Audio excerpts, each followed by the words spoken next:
And I'm the only thing standing between you and the photographs, the drinks, and dinner. So I hope I can make this exciting. But I want to talk to you a little bit today about the Ramayana. Who here is familiar with the story of the Ramayana and the story of Rama? Okay, 100%, right? Those with hands down are just too tired after all the croaker this morning. How many of you know the detailed story of Ravana from when he was a child all the way through? Some people. I need to come to you and learn that, because there isn't a story of Ravana that exists from when he was a kid all the way up. So today I want to share with you a little bit about my personal story, basically a journey that began with, can you advance the slides please? A journey that began really in a place of struggle, okay? Riches in art ways. It means what? Truth and struggle. Truth and struggle. Anybody else? Virtue conquers hardship. Virtue in perseverance. Absolutely, sir. Thank you. And so, eventually, the hardships that I was involved with led me to a place where I discovered the power of creativity. And in my case, it was storytelling as a way to heal myself. And like many of you, I went through phases in life where everything seemed really wonderful on the surface. Okay? Let's go to the next slide. So I initially started off my career fortunate to go through TB and therefore to get into then the College of Engineering Gimli, following folks like Vineet Ram, who was one of my mentors and great coaches, and others. And then I worked for Microsoft, I did a startup in the services space, but internally I was really battling feelings of pretty intense anxiety and depression. Okay? So it crept in slowly. It filled my days with an unease, my nights with some restlessness, okay? And at first it felt personal failure, like I couldn't handle what the world was throwing at me. Somehow I couldn't handle it and it was me. So I found ways to distract myself. I literally became a workaholic as a way to avoid even facing those feelings, right? Feeling the emotions. And so, but just as the stories of Rama and Karna, and St. John Bosco, we all found ourselves in different ways at a crossroads, right? A call to adventure. And this is where the concept of the hero's journey comes into the picture. All of us usually start off in a place where everything is idyllic, everything is wonderful. Maybe we are children, our parents are taking care of us. Or maybe we are in a good situation where the status quo, right, is really good.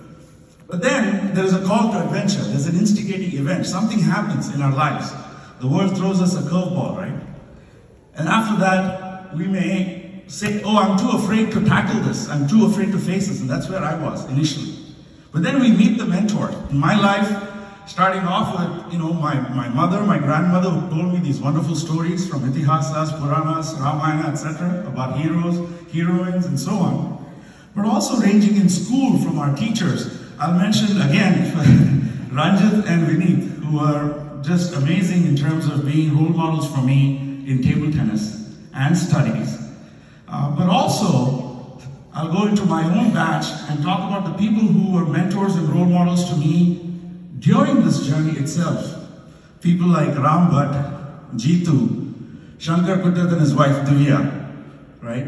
Rex Anand, Vishy Anand, who took the time to read my entire manuscript. He was the second person to read my book after my mother.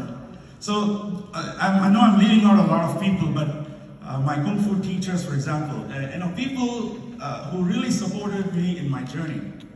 And what I want to share with you is when we find that mentor, find that right person, right, then we're able to cross the threshold. And that's the threshold of saying, I'm going to meet this challenge, right? There are tests, there might be allies, there might be enemies on this road. And the inmost case is the place of where we encounter the first big challenge and we face it.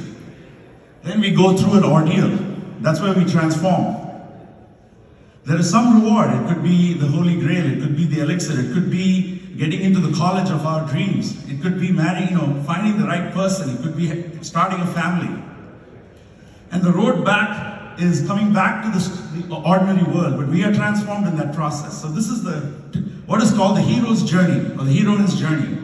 Is popularized by Mr. Joseph Campbell, Dr. Joseph Campbell, who was an advisor to George Lucas in the Star Wars trilogy. He was a famous American sociologist, and he also spoke about comparative mythologies. So the call to adventure for me was to begin with writing. I've always had a major love for stories. I was a voracious reader thanks to our teachers like Master Selvadare, Mrs. Sarah Paul, who was my English teacher. They encouraged us to read above and beyond what was in our state board curriculum. And I'm somebody who just loves words, who loves the feelings that they evoke within me.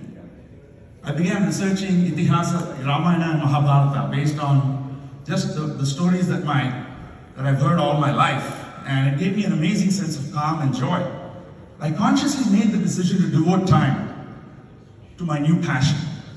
So whatever darkness I felt within was like a storm, and my writing became the sailboat in which I was traversing the storm, and there was light on the horizon. I could see the sun at the end of the journey. But all of us know that we have to go through the storm. There's no going around the storm, is there? There's no chance of saying, I'm going to avoid the storm and somehow avoid it and get to the light somehow. We have to walk through the fire to get to what we want. So in many ways, my journey mirrored this. I'm not saying I'm a hero, but I went through these challenges. A call to leave the ordinary world, to cross the threshold to the unknown, and to confront the trials. But as I read, researched, and wrote, a particular story took hold of me. This is the story of Ravan in Ramayana. I'm one of those guys who always was very intrigued by the villain. I always thought Duryodhana was an interesting character to go deep and understand. Ravan especially. And so my first book is called Ravan's Trial. Please advance the slide. Oh, actually, I can do it here. Let me see. There we go. So I worked on researching and creating a whole world. This is Naraka. So I took the 14 worlds of Indian cosmos, made it into continents. And this continent has Asuras, Rakshasas, Vidyadharas, Kinnaras, Nagas on it. These are all the people that we call the bad guys, right? These are the bad people. And the Devas are supposed to be the good people. But what if the opposite is actually true? What if history were written from the perspective of these civilizations?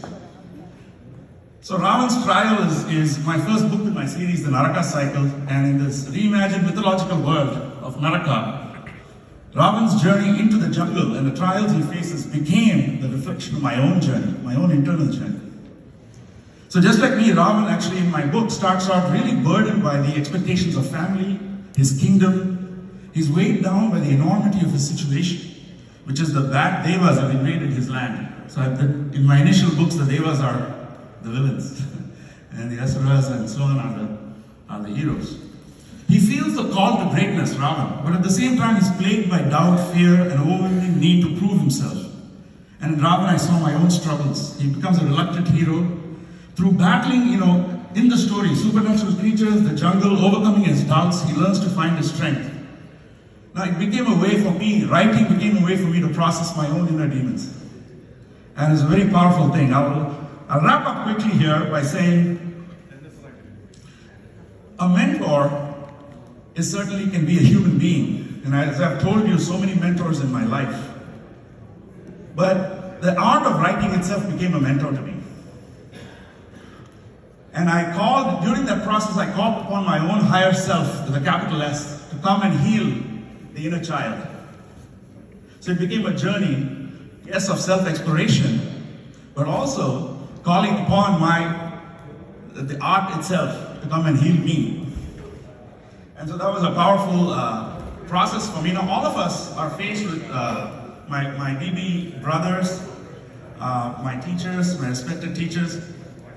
See, the thing is that we all have an area that we can express ourselves and devote ourselves to and fall in love with it. It could be learning a new musical instrument.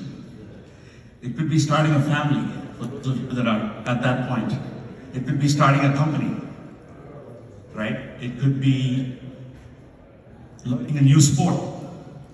And the hero's journey is a journey that all of us have to go through to face that. So the important thing is find that means of self-expression. I'll leave you with this thought. Please find that means of self-expression.